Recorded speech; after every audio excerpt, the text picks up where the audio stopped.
এইখন উন্মোচন কৰাৰ পাছতেই আমাৰ যি গুৰুকুল 360 এয়া অফিচিয়েলি আৰম্ভ হৈ যাব আৰু উন্মোচনৰ পাছতেই আমাৰ যিটো কোৰ টিম মেম্বাৰ সেই কোৰ টিম মেম্বাৰৰ লগত মই চবকে চিনাকি কৰি দিম প্ৰথমতে মই আমাৰ আমি চাৰিজন বৰ্ড অফ ডিৰেক্টৰ আছে আমি আগতে আমাৰ এখন ইনফৰমেশ্যন ওলাই দিম এখন আমি আগতে লঞ্চ কৰিম ধন্যবাদ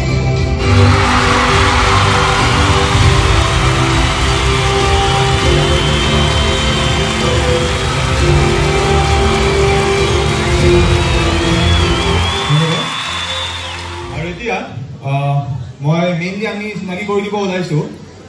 এই যোনটো আমাৰ গুৰুকুল 360 ইয়াৰ যোনটো আমাৰ হেড অফিচ সেই হেড অফিচৰ যোন চেণ্টাৰ হেড তেওঁক চিনাকি কৰি দিব বিচাৰিছোঁ এয়া মঞ্চত মিষ্টাৰ আনাৰুল ইছলাম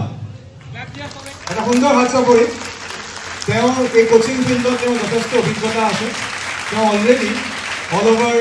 মানে আসামৰ বহুত সংখ্যক ষ্টুডেণ্টৰ লগত তেওঁ জড়িত হৈ আছে তেওঁ ট্ৰেইন কৰা বহুত ষ্টুডেণ্ট আজিৰ ডেটত অসমৰ ভিন ভিন মেডিকেল বা ইঞ্জিনিয়াৰিং কলেজত তেওঁলোক অলৰেডি পঢ়ি আছে চ' তেওঁ আমাক এই ক্ষেত্ৰত যথেষ্ট সহায় কৰিব এয়া হৈছে আমাৰ আনাৰুল ইছলাম ছাৰ আৰু তাৰ লগতে আমাৰ যোনটো টিম সেইটো মই চিনাকি কৰি দিব বিচাৰিছোঁ আনাৰুলৰ লগত এওঁ দিলুৎ পল তেওঁ আমাৰ এজ এ কেৰিয়াৰ কাউন্সিলাৰ এয়া আমাৰ মঞ্চত দিলুৎ পল লগতে এইফালে আছে মাম্পি তেওঁ আমাৰ কেৰিয়াৰ কাউন্সিলাৰ হয় এইবিলাকৰ বিষয়ে ইন ডিটেইলছ আমাৰ যোনখিনি আমাৰ ব্ৰচাৰ আছে যিবিলাক আমি ডিষ্ট্ৰিবিউট কৰিম তোমালোকৰ মাজত খুব সোনকালে তাত সকলোখিনি ইনফৰমেশ্যন আমি শ্বেয়াৰ কৰিম আৰু তাৰ লগতে আমাৰ আৰু এগৰাকী আমাৰ কেৰিয়াৰ কাউন্সিলাৰ অনিন্দিতা এয়া মঞ্চত অনিন্দিতা গতিকে সুন্দৰ হাত চাপৰি সকলোৰে কাৰণে আৰু এই অনুষ্ঠানটোত তোমালোকৰ সহায় সহযোগিতা আমাক যথেষ্ট লাগিব আমাৰ উদ্দেশ্য এটাই চোৱা অল ইণ্ডিয়া লেভেলত কম্পিটিশ্যন যেনেকৈ বাঢ়িছে সেইটোৰ কাৰণে আমিও অল ইণ্ডিয়া লেভেলত আমি প্ৰেক্টিচ কৰিব লাগিব আৰু আমিও সেই হিচাপে চিন্তা কৰিব লাগিব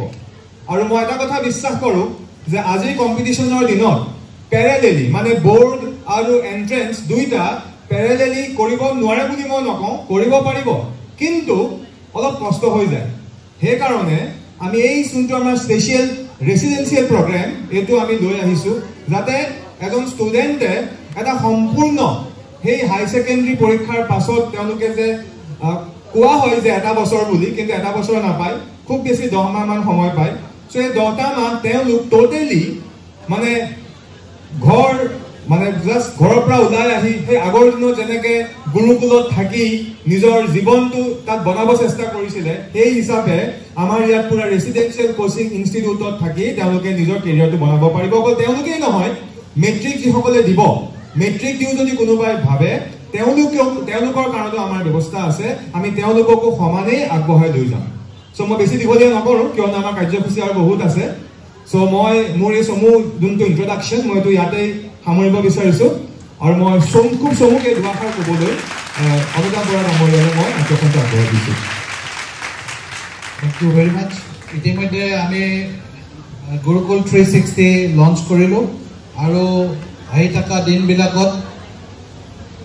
যাতে ই এটা ৰেভুলেশ্যন হৈ ৰয় সেইটো আমি আশা কৰিম কাৰণ আমি দেখা পাইছোঁ যে আমাৰ ইয়াৰ পৰা ষ্টুডেণ্টছবিলাক যায় বাহিৰলৈ যায় কোটা যায় বা তাত যিটো ৱেডাৰ কণ্ডিশ্যন বা এটা পেৰেণ্টেল কেয়াৰৰ মাজৰ পৰা তেওঁলোকে ওলাই গুচি যায় ওলাই যোৱাৰ পৰৱৰ্তী সময়ত তাত গৈ পেলাই বহুত চেলেঞ্জেছ ফেচ কৰে সেইবিলাক চেলেঞ্জেছখিনি আমি কিন্তু কাউণ্টত নলওঁ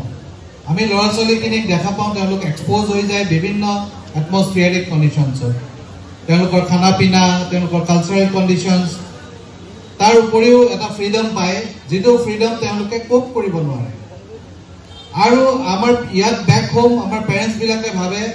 যে নহয় মোৰ ল'ৰাটো বা মোৰ ষ্টুডেণ্টজনী খুব সুন্দৰকৈ তাত নিজকে প্ৰিপেয়াৰ কৰি আছে সেই যিটো এটা গেপ যে আমাৰ যিটো আমাৰ মনস্তাত্ত্বিক এটা ডিফাৰেঞ্চ ক্ৰিয়েট হৈ গ'ল তাৰ ফলত ষ্টুডেণ্টে খুব কিন্তু এটা প্ৰেছাৰ জ'নত থকা আৰম্ভ কৰে আৰু তেওঁলোকে বিভিন্ন সময়ত আমি দেখা পাইছোঁ হঠকাৰী সিদ্ধান্ত লোৱা দেখা পাইছোঁ তো তেনেকুৱা প্ৰেক্ষাপটত এতিয়া গুৱাহাটীতো আমি দেখা পাইছোঁ যে আমাৰ ষ্টুডেণ্টসকল যায় গৈ পেলাই তেওঁলোকে কিন্তু তাত কোপ কৰিব নোৱাৰে কাৰণ পি জিবিলাকে তেওঁলোকে সুবিধাবিলাক দিছে কিন্তু সেই পেৰেণ্টেল কেয়াৰ বা তাত গুৱাহাটীখন আৰু নগাঁৱৰ মাজত বহু পাৰ্থক্য আছে গুৱাহাটীখন এতিয়া মেট্ৰপলিটানৰ নিচিনা হৈ গ'ল তাত আমি যাই পেলাই আমি বিভিন্ন আমি বাতাবৰণ তাত পাবলৈ সক্ষম হওঁ whereas নগাঁওখন এতিয়ালৈকে আমাৰ সামাজিকভাৱে সমৃদ্ধ হৈ আছো আমি ইজনে সিজনক চিনি পাওঁ আৰু এটা শৈক্ষিক বাতাবৰণ নগাঁৱত সৃষ্টি হৈছে যাৰ কাৰণে আমি সাহস কৰিব পাৰিছো আকৌ আমি জনাবলৈ পাই সুখী হ'ম যে আমাৰ যিসকল শিক্ষক ইয়াত জড়িত হ'ব সেই শিক্ষকসকল সৰ্বভাৰতীয় স্তৰত ইতিমধ্যে আপোনালোকৰ নিচিনা হাজাৰ হাজাৰ ল'ৰা ছোৱালীক তেওঁলোকে মেডিকেল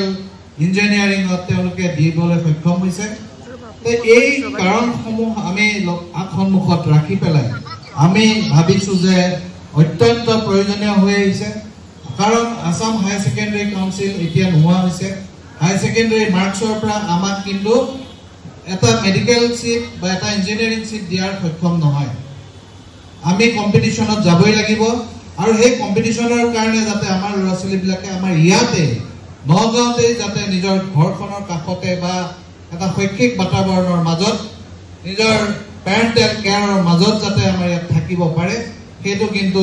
এটা খুবেই গুৰুত্বপূৰ্ণ দিশ বুলি আমি বিবেচনা কৰিছো আৰু তাৰ কাৰণে আমি আগবাঢ়ি ওলাই আহিছো আপোনালোকৰ আশীৰ্বাদ লাগিব আমাক সকলোৰে আশীৰ্বাদ কাম্য ইয়াকে কৈ সকলোৰে আশীৰ্বাদ পুনৰবাৰ বিচাৰি মই মোৰ চমু বক্তব্য সামৰণি মাৰিছো ধন্যবাদ